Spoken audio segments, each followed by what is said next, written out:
G'day! My name's RJ, and welcome to Killer Canuck, a recurring segment here on RUE MORGUE TV. It's not uncommon for Canadian actors to be given a back seat to British or American leads, even in films produced in-house. In fact, I'd actually argue that there's something about this trend that's profoundly Canadian. Andrea Martin and Margot Kidder supported Olivia Hussey in Black Christmas. Laurie Hallier and Neil Affleck supported Paul Kelman in My Bloody Valentine. And even our chief leading man export, Ryan Reynolds, has played roles behind Jake Gyllenhaal and Wesley Snipes in Life and Blade Trinity. This tracks back all the way to the 1930s, when even our romantic leading men were being upstaged by monsters. Let's take a look at the career of David Manners.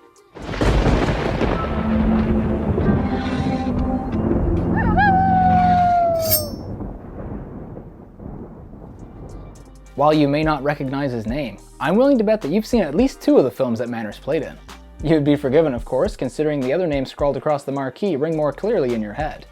You can't mention 1931's Dracula or 1932's The Mummy without the iconic imagery of Karloff and Lugosi jumping into your mind's eye. I mean, come on, they didn't call him the Uncanny for nothing.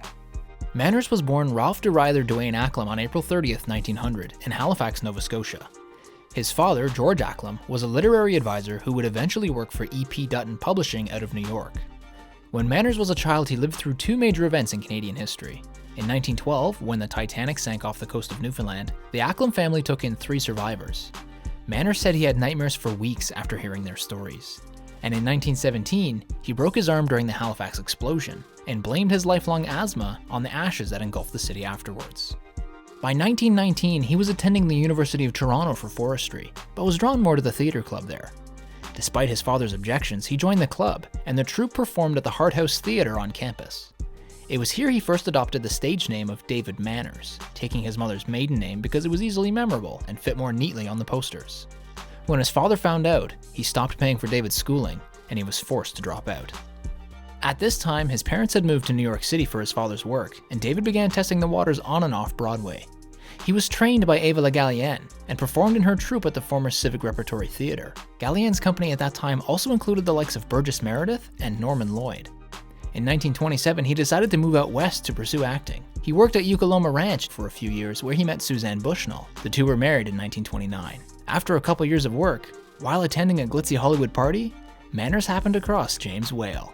James Whale, of course, is famously known as the director of a handful of pictures from Universal's Golden Age catalog, such as Frankenstein and Bride of Frankenstein, as well as The Invisible Man and The Old Dark House.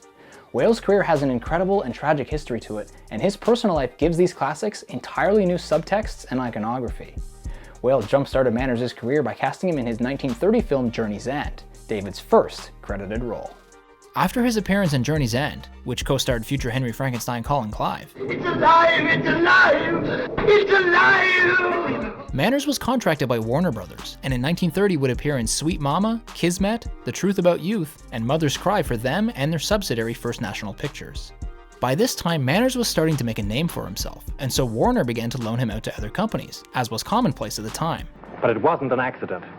It's murder. This is how he appeared in The Right to Love for Paramount, also in 1930. This is also how he landed his now most iconic role as Jonathan Harker in Todd Browning's Dracula. Manners played alongside Bela Lugosi, Edward Van Sloan, Dwight Fry, and Helen Chandler. The production was notoriously disorganized in the hands of Browning, so much so that cinematographer Carl Freund is often given an uncredited co-director's nod. Much of the cast didn't take the production seriously, with the exception of Lugosi, who actually had to fight with Universal to play the part, even though he had performed it on Broadway. This was to be one of the key performances in Manners' career.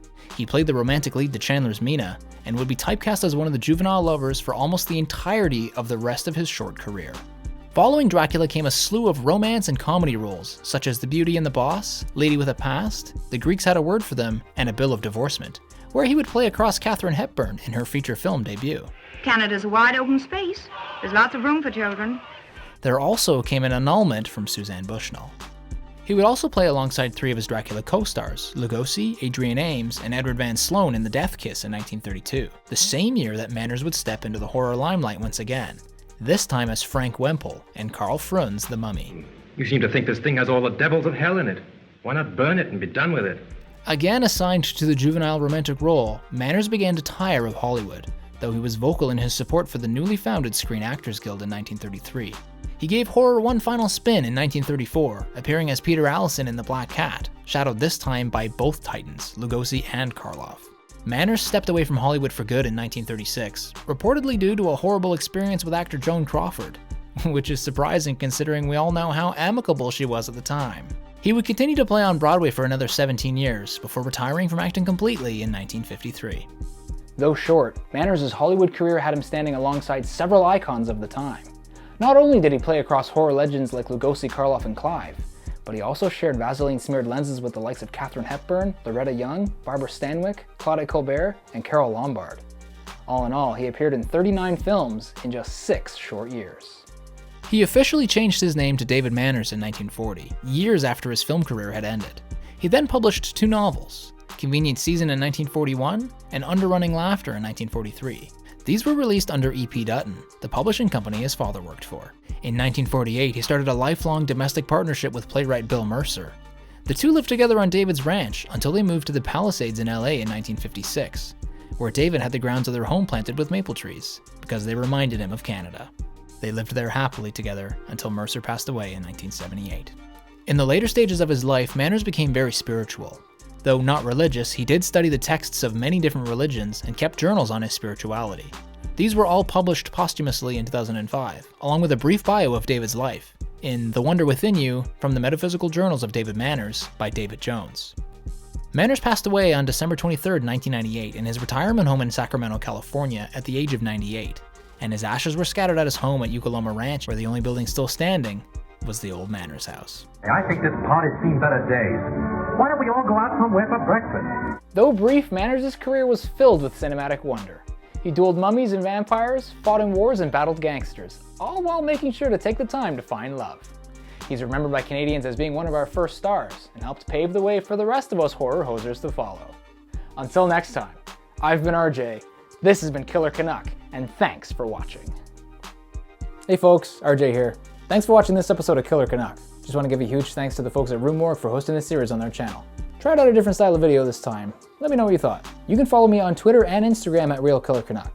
If you'd like the tune playing in the background, be sure to check out BROADWAY on SoundCloud and over at noiserecords.com. There'll be a link in the description below. Let me know if there's a Canadian horror film you think I should cover, or any other topics like this for that matter. Until next time.